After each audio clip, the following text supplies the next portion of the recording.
गर्मियों की बारिश और चटपटे कढ़ी चावल। यार इतनी तेज बारिश हो रही है और ये गिरती बूंदों को मैं ध्यान से देख रहा हूँ तो ऐसा लग रहा है जैसे ये मुझसे कुछ कहना चाहती हैं और कुछ याद दिलाना चाहती हैं। रोहन अपने घर की बालकनी में खड़ा एकदम गुमसुम कहीं ख्यालों में खोया हुआ था।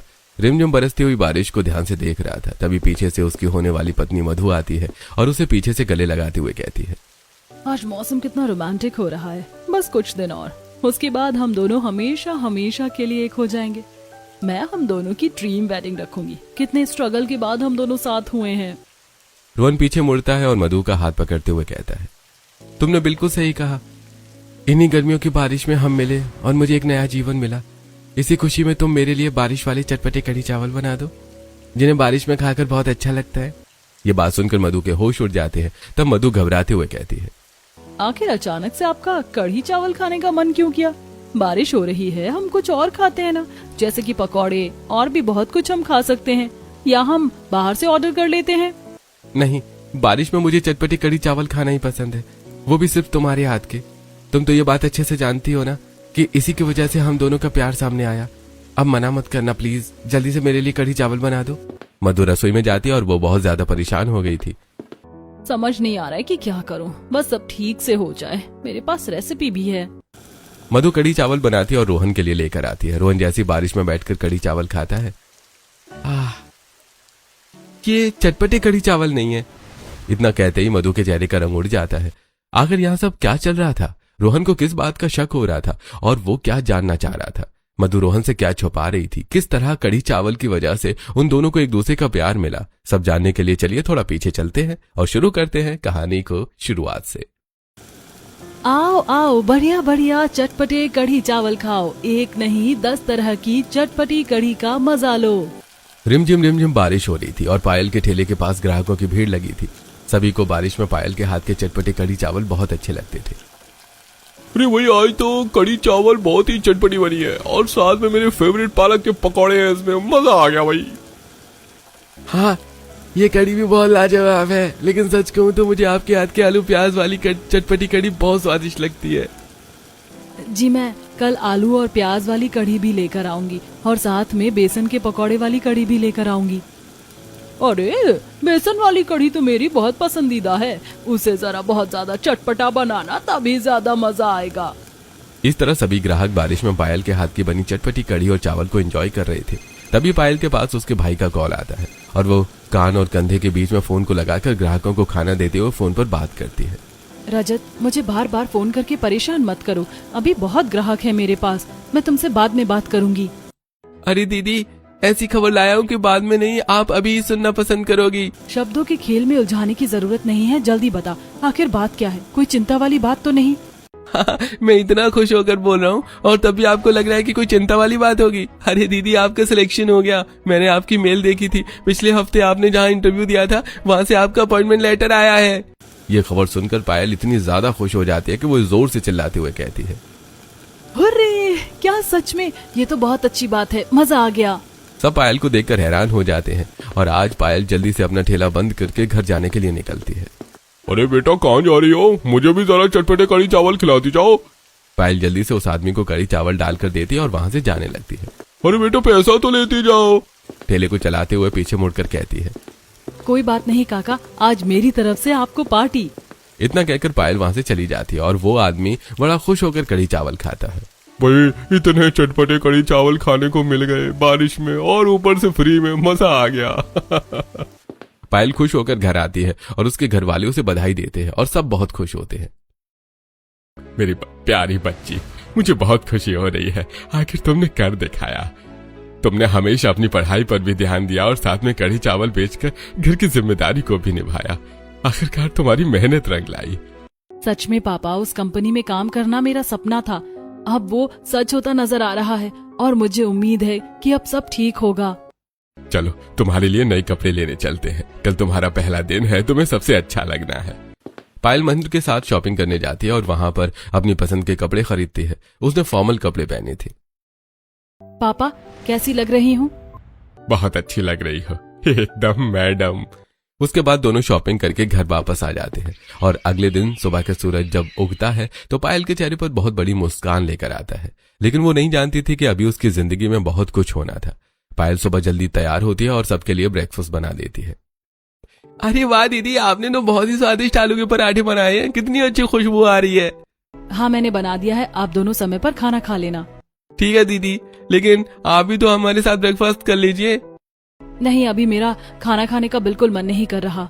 नहीं बेटा, इस तरह खाली पेट नहीं जाना चाहिए। पापा अभी मेरा मन नहीं है, बाद में खा लूंगी। मैं आज पहले दिन लेट नहीं होना चाहती। महेंद्र के कहने पर भी जब पायल नहीं मानती तो ठीक है बेटा, आज तुम्हारा पहला दिन है, इसलिए मैं कुछ नहीं कहूंगा। आज तुम अपने हिसाब से करो जैसा तुम्हें करना है। अब पायल खुशी खुशी अपना बैग लेकर ऑफिस जा रही थी। पहला दिन ऑफिस में था और वहां जाकर वो बड़े अच्छे से काम कर रही थी। पहले ही दिन उसने अपना काम समय से पहले करके दे दिया और सबसे अच्छा काम किया। उसके बाद तुम्हारी मार्केटिंग की काफी अच्छी नॉलेज है, इंटरेस्टिंग, बहुत अच्छा दिमाग लगाया है तुमने। Thank you sir. इस तरह पायल को कंपनी में जॉब भी मिल गई थी और वो वहां पर अपना काम भी बहुत अच्छे से कर रही थी। उसी कंपनी में मधु भी सीनियर एग्जीक्यूटिव की जॉब करती थी। कंपनी से बाहर निकलने के बाद मधु रोहन को कॉल करती है। अरे रोहन, थोड़ा सा तो लाइफ में एंजॉय किया करो। तुम कहाँ बिजी रहते हो? अब आप भी जाओ, अपने दोस्तों से नहीं मिलोगे तो और किससे मिलोगे? नहीं मधु, मैंने कहा ना मुझे कहीं नहीं जाना, मैं यहीं पर खुश हूं, तुम जाओ। इतना कहकर रोहन कॉल कट कर देता है और उधर मधु मुंह बनाकर कहती है, इस लड़के का टाइम पाना कितना मुश्किल है। कोई बात नहीं, चलो अपने पुराने दोस्तों के साथ जाकर थोड़ा एंजॉय कर लेती हूँ। मधु अपनी कार लेकर वहां से निकल जाती है। पायल अपने घर पैदल ही जा रही थी। आज तो हवा भी नहीं चल रही, बहुत गर्मी है। अचानक से बारिश शुरू हो जाती है और वो भागते हुए जाती है। अरे यार, इस बारिश को भी अभी शुरू होना था। पायल जल्दी से एक दुकान की शेड में बारिश से बचने के लिए जाकर खड़ी हो जाती है। तभी वहां पर रोहन भी भागते हुए आता है और बारिश से बचने के लिए वहां पर खड़ा हो जाता है। अरे यार, इस बारिश को भी अभी होना था। पायल रोहन को देखती है और वो उसे देखकर पहचान लेती है। ये तो हमारे कंपनी के एचआर हैं, जिन्होंने मेरा इंटरव्यू लिया था। इतनी तेज बारिश में एक बूढ़ा आदमी छाता लेकर जा रहा था और वहां एक बड़ा गड्ढा था, जिसकी वजह से उसमें उसका पैर फंस जाता है और वो गिर जाता है। पायल और रोहन दोनों साथ में उसकी मदद करने के लिए दौड़ते हैं। आप ठीक तो है ना?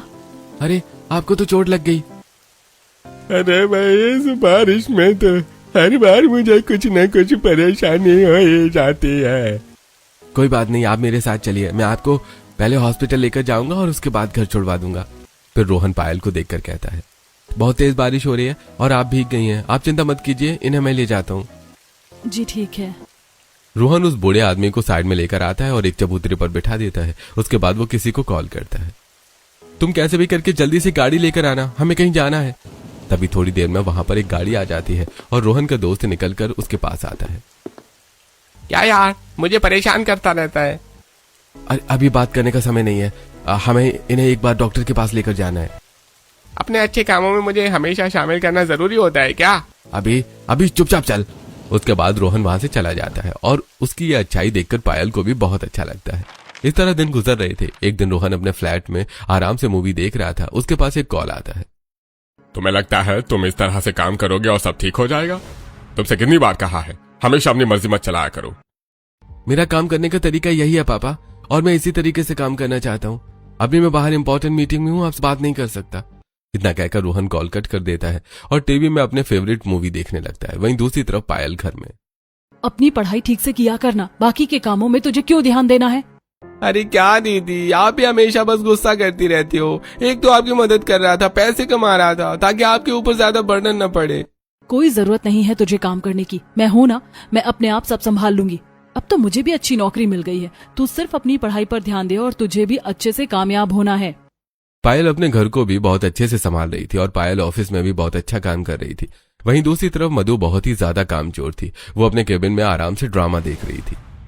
अरे यार, फोन में ड्रामा देखकर मैं पक गई हूँ। मेरा कहीं बाहर घूमने जाने का मन कर रहा है। मधु इतना कहती ही है कि तभी उसके केबिन में मैनेजर आता है।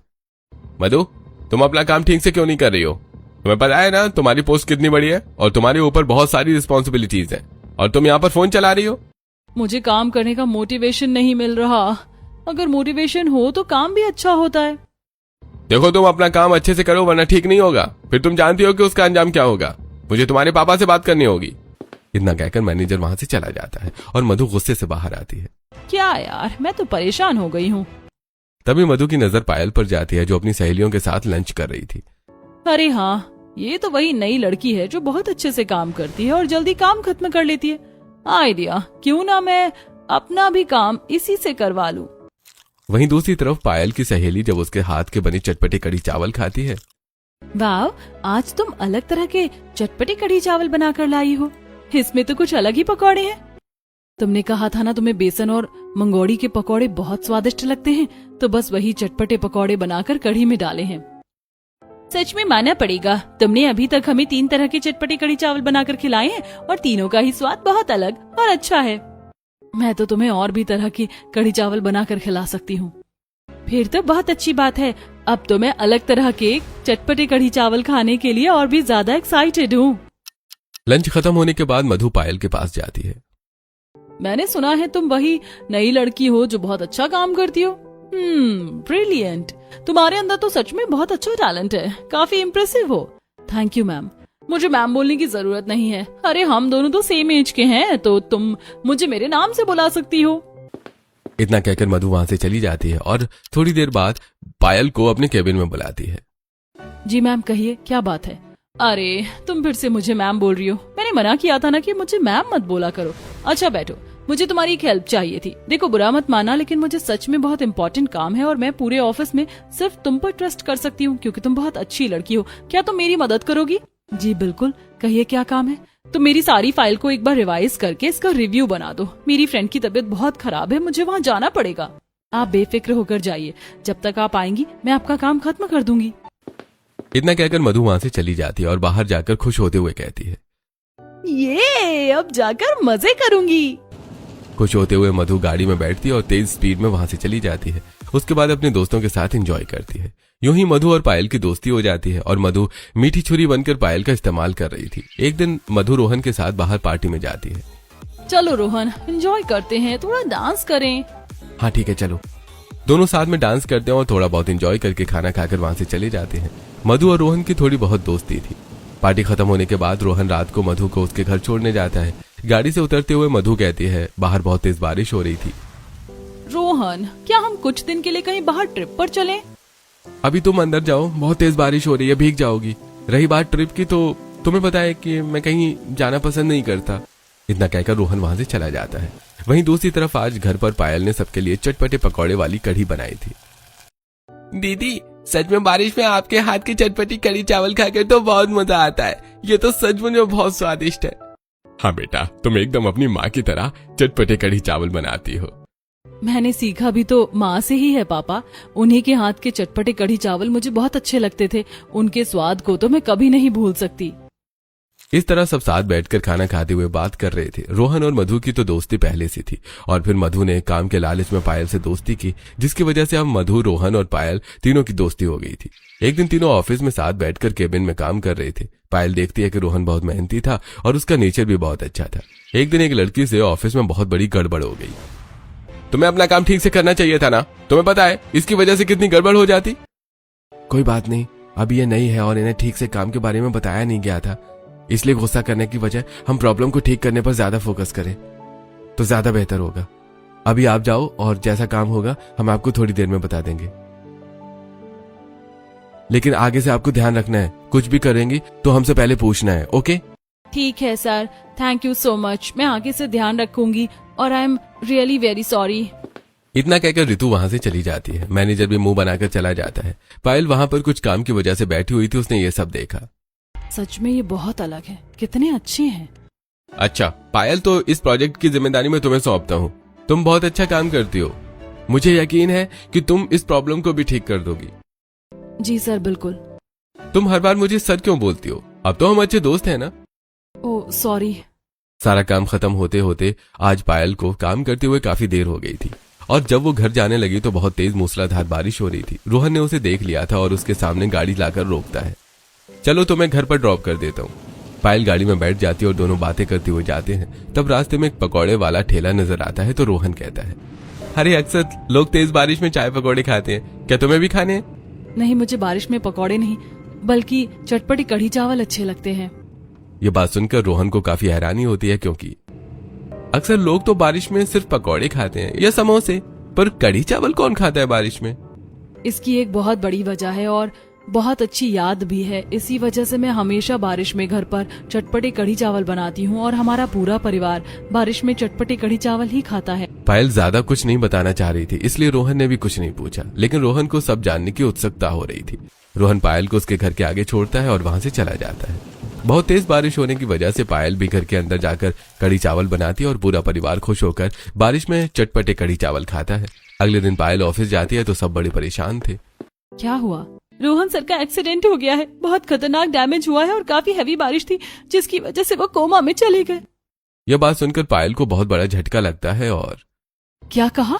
पायल जल्दी से मधु की केबिन में जाती है, जहां पर मधु भी हड़बड़ाहट में अपना पर्स पैक कर रही थी। तुमने सुना? क्या हुआ? कैसे हुआ? हाँ जल्दी चलो, मुझे भी अभी ज्यादा कुछ नहीं पता कैसे हुआ है। हॉस्पिटल में जाकर देखना होगा। उसके बाद दोनों हॉस्पिटल पहुंचते हैं और रोहन आईसीयू में था, इसलिए उसे किसी को मिलने नहीं दिया जाता। तब वो डॉक्टर से बात करते हैं। देखिए, इनकी हालत थोड़ी खराब है और एक्सीडेंट काफी भयंकर हुआ था, इसलिए उनकी आईज में इफेक्ट पड़ा है और इनके ईयर ड्रम में भी चोट आई है। उन्हें रिकवरी में काफी समय लग सकता है। ये सुनकर पायल और मधु बहुत उदास हो जाते हैं और पायल की आंखों में आंसू आ जाते हैं। ये सब क्या हो गया? ऐसा नहीं होना चाहिए था। शुरू के कुछ दिनों में तो रोहन कोमा में था और सुबह शाम पायल हर रोज उससे मिलने जाती थी। रोहन वेंटिलेटर पर लेटा हुआ था और बेहोशी की हालत में था, लेकिन पायल अक्सर उसे अपनी पसंदीदा नोवेल की कहानी सुनाती थी। आखिर में लड़की के सामने सब सच आ जाता है और वह लड़के से नाराज होकर वहाँ से चली जाती है। आज के लिए इतना बहुत है। अब अगले एपिसोड में पता चलेगा कि लड़का लड़की एक दूसरे से मिलेंगे या नहीं। इस समय पायल रोहन का बहुत ध्यान रखती है और कुछ दिन बाद रोहन को होश आ जाता है, लेकिन उसकी आंखों और कानों पर अभी भी पट्टी थी और रोहन सब सुन तो पा रहा था, लेकिन उसे वॉइस क्लियर नहीं समझ आती थी क्योंकि उसका ईयर ड्रम डैमेज हो गया था। एक दिन पायल उसके लिए तेज बारिश में चटपटे कढ़ी चावल बनाकर लेकर आती है। वो अपने हाथों से रोहन को खिला रही थी। कैसा है? लेकिन रोहन कुछ बोलता नहीं। वो बहुत बड़े सदमे में चला गया था और यहाँ तक कि उसके माता पिता भी उसका इतना ध्यान नहीं रखते थे, बस एक बार आकर उसे देख लेते थे। इन सब चीजों की वजह से रोहन काफी ज्यादा उदास था। नर्स वहां आती है। आप इनका इतने अच्छे से ध्यान रख रही हैं और इतनी केयर कर रही हैं, इसी की वजह से ये जल्दी ठीक हो रहे हैं। बस आप इन्हें थोड़ा और मोटिवेट कीजिए ताकि जल्दी रिकवरी हो सके और ये खुद से भी कुछ कोशिश कर सके। इतना कहकर नर्स वहां से चली जाती है। देखो रोहन, तुम्हें ऐसे हार नहीं माननी चाहिए। अभी मैं घर जाती हूँ और कुछ दिन आ नहीं पाऊंगी, मैं सिर्फ कल आऊंगी। पायल बाहर आती है और छाता लेकर घर वापस आने लगती है। घर आने के बाद कल शाम को हमें टाइम से निकलना ही होगा, वरना हमें देर हो जाएगी। आप चिंता मत कीजिए पापा, मैं समय पर आ जाऊंगी। अगले दिन पायल रोहन के लिए आलू के पराठे बनाकर लेकर जाती है और साथ में उसके लिए कुछ फ्लावर्स और एक लेटर लेकर जाती है और उसे वहां पर रख देती है। वो वहां जाकर पायल को पता चलता है कि कुछ दिनों में रोहन पूरी तरीके से ठीक हो जाएगा।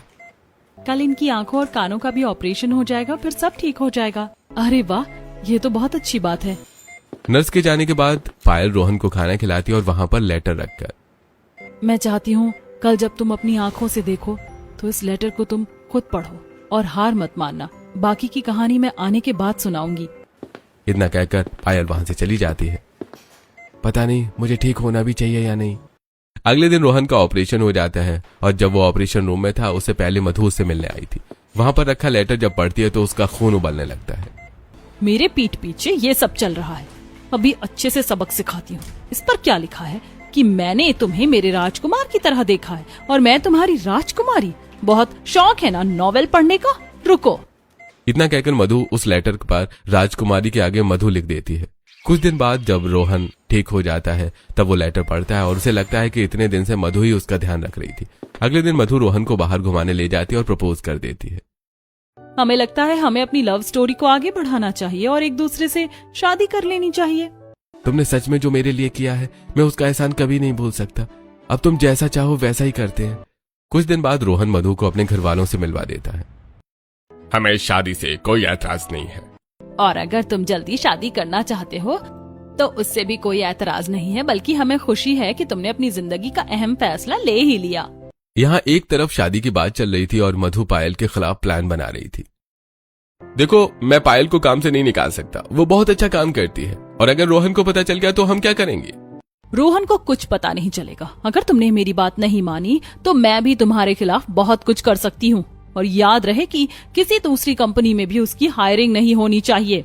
इस तरह मधु पायल का फ्यूचर खराब करने के बारे में सोचती है। वो नहीं चाहती थी कि किसी भी तरह पायल रोहन से मिले, यहाँ तक कि पायल अपने घर पर कुछ और ही सोच रही थी। आज मैं रोहन से मिलने जाऊंगी और जब वो मुझे देखेगा तो पता नहीं क्या कहेगा। पहले मैंने शर्म की वजह से उसे कुछ नहीं कहा, इसीलिए उसे लेटर लिखा, लेकिन अभी बड़ी घबराहट हो रही है। लेकिन रोहन से मिलने तो जाना ही होगा क्योंकि अब तक वो बिल्कुल ठीक हो गया होगा। पायल खुश हो रही थी, लेकिन तभी मधु वहां पर आती है। कैसी हो पायल? अरे मधु, आओ, कैसे आना हुआ? तुम्हें एक गुड न्यूज देने आई थी। मेरी और रोहन की शादी फिक्स हो गई है। रोहन अब बिल्कुल ठीक हो गया है और हम दोनों ने शादी करने का फैसला किया है। ये बात सुनते ही पायल के पांव तले जमीन खिसक जाती है और ना चाहते हुए भी उसे खुश होने का नाटक करना पड़ता है। अच्छी बात है, लेकिन क्या तुम मुझे अपने चटपटे कढ़ी चावल की रेसिपी दे सकती हो? मुझे भी बहुत पसंद है और सबको तुम्हारे हाथ के कढ़ी चावल बहुत अच्छे लगते हैं। अब शादी के बाद तो बनाना ही पड़ेगा ना, इसीलिए सीख लेती हूँ। पायल रेसिपी मधु को लिखकर दे देती है और मधु खुश होकर वहां से चली जाती है। पायल काफी उदास हो गई थी और अगले दिन जब उसे पता चलता है कि उसे काम से निकाल दिया है तो लेकिन मुझे जॉब से क्यों निकाला जा रहा है? पता नहीं, रोहन सर का फैसला है, अब उनकी बात तो माननी ही होगी। ये सुनकर पायल उदास होकर वहां से जाने लगती है और बारिश में भीगते हुए घर आती है। वो दूसरी कंपनी में भी जॉब ट्राई करती है, लेकिन उसे कहीं जॉब नहीं मिलती, इसलिए उसे मजबूरन घर चलाने के लिए वापस बारिश में गर्मा गर्म चटपटे कढ़ी चावल बेचना पड़ता है। अब बताओ, तुम्हारे चटपटे कढ़ी चावल में वो स्वाद क्यों नहीं आ रहा है जो मैं हर रोज हॉस्पिटल में खाता था? लगता है कि मैं उस समय शायद अलग तरीके से बनाती थी और अब तरीका अलग हो गया है। काफी समय बाद बनाया है ना, इसीलिए ऐसा हो रहा है। तुमने मेरे साथ इतना बड़ा धोखा किया। मुझे उस समय एनेस्थीसिया दिया जाता था और साथ में मेरी कंडीशन भी खराब थी, इसलिए तब मुझे कुछ याद नहीं आता था। लेकिन अब धीरे धीरे मुझे बहुत कुछ याद आ रहा है। और सबसे बड़ी बात कि जब भी मैं तुमसे नोवेल के आगे की स्टोरी पूछता हूँ तो तुम हमेशा बातों को घुमा देती हो, क्योंकि तुम्हें आगे की ना तो स्टोरी पता है और न ही उस नोवेल का नाम पता है। मुझे सब याद आ गया है। मेरा ध्यान तुमने नहीं, पायल ने रखा था। हाँ ठीक है, उसने ध्यान रखा था, लेकिन प्यार तो मैं तुमसे करती हूँ ना। अब हम दोनों की शादी हो रही है। मैं इस शादी को तोड़ रहा हूँ। इतना कहकर रोहन गुस्से में वहां से चला जाता है और रोहन पायल से मिलने जाता है तो उसे पता चलता है कि वो ठेले पर बारिश में चटपटे कढ़ी चावल बेच रही है। उसने मास्क लगाया था और पायल को कहता है, मुझे एक प्लेट कढ़ी चावल दे दीजिए प्लीज। पायल रोहन को चटपटे कढ़ी चावल खाने के लिए देती है और जब रोहन मास्क हटाकर चटपटे कढ़ी चावल खाने लगता है तो ये देखकर पायल हैरान हो जाती है। रोहन? हाँ मैं हूँ। अस्पताल में जो तो तुमने मुझे चटपटे कढ़ी चावल बहुत खिलाए, लेकिन उसके बाद क्यों नहीं आई? ये बात सुनकर दोनों बहुत हैरान थे और उसके बाद पायल अपना ठेला बंद कर देती है और दोनों गाड़ी में बैठकर बात करते हैं। सारी मिसअंडरस्टैंडिंग क्लियर करने के बाद रोहन कहता है, मैं भी तुम्हें पसंद करता हूँ और तुम्ही से शादी करना चाहता हूँ। तुमने मेरा ऐसे समय में साथ दिया है जहाँ मेरे माता पिता भी मुझे बस देखने ही आते थे। उसके बाद रोहन पायल को लेकर अपने घर जाता है और उन्हें सारी बात बता देता है। तुमने सोच भी कैसे लिया कि हम ये सब मान लेंगे? अगर तुम्हें ये लड़की अपनानी है तो हम तुम्हें भी इस घर से बेदखल कर देंगे। कोई बात नहीं, लेकिन मैं अपनी होने वाली पत्नी को लेकर यहाँ से जा रहा हूँ। रोहन पायल को लेकर वहां से चला जाता है और पायल के पिता और भाई के सामने मंदिर में शादी कर लेता है। फिलहाल दोनों पायल के घर में ही रह रहे थे और रोहन अब पायल के साथ बारिश में चटपटे कढ़ी चावल बेचने जाया करता था। आपको परेशानी होगी, रहने दीजिए, मैं खुद कर लूंगी। तुम तो जानती हो, अभी ताजा ताजा मेरी आंखों का ऑपरेशन हुआ है। अभी मैं लैपटॉप और फोन का कोई काम नहीं कर सकता। अब अगले 6 महीने तक मैं खाली तो नहीं बैठूंगा। इससे अच्छा है कि तुम्हारी मदद कर दूं। रोहन पायल की बारिश में चटपटे कढ़ी चावल बेचने में मदद करता है और दोनों मिलकर चटपटे कढ़ी चावल बेचते हैं। रोहन के पास कुछ सेविंग्स थी जिनकी मदद से उन्होंने एक दुकान को किराए पर ले लिया और वहां पर उन्होंने अपने चटपटे कढ़ी चावल बेचना शुरू किया। रमेश उसकी दुकान पर आता है। तुमने इतनी गरीबी में रहने के लिए हमें ठुकराया, अभी भी मौका है, घर वापस चलो। मैं आपके साथ कभी वापस नहीं जाने वाला। बचपन से आज तक मैं घुट घुट कर जिया हूँ। आपके कहने पर पियानो क्लासेस ज्वाइन की, मार्केटिंग की, जो कि मुझे बिल्कुल भी पसंद नहीं थी। अपनी मर्जी से मैं अब कभी कुछ नहीं कर सका, लेकिन अब मैं अपनी मर्जी से रहना चाहता हूँ। पायल ने मेरा हॉस्पिटल में इतना ध्यान रखा, जबकि आप लोग बस देखकर चले जाते थे। मुझे प्यार चाहिए था जो आपसे कभी नहीं मिला। अब मैं अपने दम पर कुछ करना चाहता हूँ। रोहन रमेश को बहुत कुछ सुनाता है और रमेश घर आकर अपनी पुरानी एल्बम देख रहा था। तब शांति उसके पास आकर बैठ जाती है। क्या हुआ जी? कुछ नहीं, आज रोहन की कही हुई बातों को याद करके पुराने दिन याद कर रहा था। कैसे हम दोनों ने भी अपने घर वालों के खिलाफ जाकर लव मैरिज की थी और उसके बाद हम दोनों ने बिजनेस को एकदम शुरू से शुरू किया था। हम दोनों ने इतना बड़ा बिजनेस तो खड़ा कर दिया, लेकिन अपने बच्चों की खुशी को नहीं देखा। आपने सही कहा, हमें रोहन को भी खुद कुछ करने देना चाहिए। अगर उसकी खुशी उस लड़की के साथ है तो हमें कोई परेशानी नहीं है। उसके बाद शांति और रमेश अब रोहन की लाइफ में इंटरफियर नहीं करते और वहीं दूसरी तरफ पायल और रोहन बारिश में अपनी दुकान में चटपटी कढ़ी चावल बनाकर बेचते हैं। जल्दी से टेबल नंबर 2 पर आप पालक वाली चटपटी कढ़ी लेकर जाइए। 3 प्लेट कढ़ी चावल का ऑर्डर आया है। रोहन सभी ग्राहकों को ऑर्डर देता है और पूरा दिन काम खत्म करने के बाद दोनों रात को छाता लेकर पैदल घर जा रहे थे। घर छोटा था लेकिन सुकून था। पायल सबके लिए कढ़ी चावल परोसती है और पूरा परिवार बड़ी खुशी के साथ बैठकर खाना खाता है। सच कहूं तो यहाँ जमीन पर बैठकर इस खाने में जो स्वाद है वो आज तक कभी नहीं आया। इसमें बहुत प्यार है। ये सब कुछ हमारी मम्मी की वजह से है। वो हमेशा हमें बारिश में चटपटी कढ़ी चावल बनाकर खिलाती थी। क्योंकि उस समय हमारे घर के हालात ठीक नहीं थे और कई बार पकौड़े बनाने के लिए पैसे नहीं होते थे, तो मम्मी पतली सी कढ़ी बनाकर उसमें थोड़ा सा आलू डालकर उसे एकदम चटपटा बनाकर हमें खिलाती थी। इसीलिए हम अक्सर बारिश में चटपटी कढ़ी चावल बनाकर खा लेते हैं। इस तरह रात को सब खाना खाकर सो जाते हैं और अगले दिन जब दुकान पर रोहन और पायल चटपटी कढ़ी चावल बनाकर बेच रहे थे तब वहां पर शांति और रमेश आ जाते हैं। जब रोहन ग्राहकों को खाना दे रहा था तो उन्हें देखकर उसे गुस्सा आ जाता है। मैंने कहा ना, आप मेरी जिंदगी में दखलंदाजी मत कीजिए। मुझे आप लोगों के साथ नहीं जाना। चिंता मत करो बेटा, इस बार हम तुम्हें डिमोटिवेट करने या अपने साथ ले जाने नहीं आए हैं। हम तो अपनी बहू के हाथ के चटपटी कढ़ी चावल खाने आए हैं। ये बात सुनकर रोहन हैरान हो जाता है और जब वो पीछे पायल आती है तो वो शांति और रमेश के पैर छूकर उन्हें प्रणाम करती है। जीती रहो बेटा, सदा सुहागन रहो। उसके बाद पायल अपने हाथों के चटपटे कढ़ी चावल बनाकर शांति और रमेश को परोसती है। जब दोनों पायल के हाथ के बने चटपटे कढ़ी चावल खाते हैं तो ये तो बहुत ही ज्यादा स्वादिष्ट है। सच में रोहन ने जितनी तारीफ की थी ये उससे भी ज्यादा स्वादिष्ट है। आप कहना क्या चाहती हो? मम्मी की मैंने कम तारीफ की थी? अरे हाँ बेटा, बिल्कुल कम ही तारीफ की। जिस तरह तुम हमें बताते थे कि अस्पताल में तुमने इतनी स्वादिष्ट कढ़ी चावल खाई तो हमें लगा कि स्वादिष्ट पर इतने स्वादिष्ट है, हमें नहीं पता था। अगर पता होता तो पहले ही खाने आ जाते। इस बात पर सब हंसते हैं और यहाँ पर बेटा काम तो अच्छा चल रहा है ना? अगर किसी मदद की जरूरत हो तो मुझे बता देना। नहीं पापा, अब मैं सब कुछ अपने हिसाब से और अपने दम पर करना चाहता हूँ और फिलहाल यही सादगी वाली जिंदगी जीना चाहता हूँ। ठीक है बेटा, मुझे तुम पर गर्व है और बहुत खुशी है कि तुम सब अच्छे से कर रहे हो और जिम्मेदारी से निभा रहे हो। ठीक है, लेकिन बहू को कभी घर पर डिनर के लिए लाना और अपने बड़े भैया और भाभी से तो मिलना ही। इस तरह सब ठीक हो जाता है और रोहन और पायल दोनों मिलकर अपने चटपटे कढ़ी चावल की दुकान चला रहे थे। एक दिन वो सब डिनर करने जाते हैं और पूरा परिवार एक साथ मिलकर डिनर करता है। चलो भाई, फाइनली हमें रोहन की भी शक्ल देखने को मिली। हमेशा अलग और अकेला ही रहता था बस। हाँ, देवर जी को उनका प्यार मिल गया और साथ में इतने स्वादिष्ट चटपटे कढ़ी चावल खाने को मिल रहे हैं, तो अब तो सब अपने हिसाब से करेंगे ही। इस तरह सब बातें करते हैं और साथ में डिनर करते हैं। पूरा परिवार एक हो जाता है और अब रोहन को भी घर वालों का सपोर्ट मिल गया था, लेकिन रोहन ने पायल के साथ एक अलग जिंदगी को चुना और उसके साथ चटपटे कढ़ी चावल बनाकर बेचना ही जारी रखा।